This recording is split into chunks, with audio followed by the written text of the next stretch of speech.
ГСП онлайн. Городские новости сейчас. Вторник, 14 часов, стартует прямая линия с участием представителя Ухтинского центра занятости.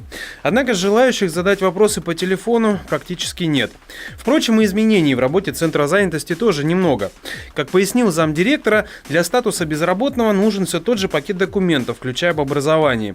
Однако максимальное пособие по безработице, за исключением сирот, у нас 6300 рублей. Прожиточный минимум для работающего населения 12,5. Так что пособие так себе вариант. Лучше все-таки иметь рабочее место. Средняя зарплата по банку вакансий вот на сегодняшний момент, средняя зарплата 38 тысяч. По рабочим профессиям, если не вахта, а где-то уже, скажем так, город, ближайший пригород, это порядка от 25 до 40 тысяч.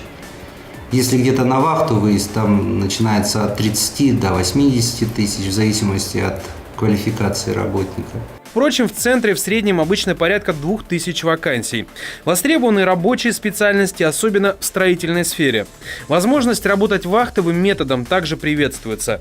Понятно, что условия и зарплаты разные, но если что, можно пройти переобучение или дополнительное обучение и подыскать место. Многие из курсов подготовки бесплатные. На сегодня статистика по безработице в Ухте 0,6%, самая низкая по республике. Но для выяснения скрытой безработицы обычно принято официальную цифру умножать в разы.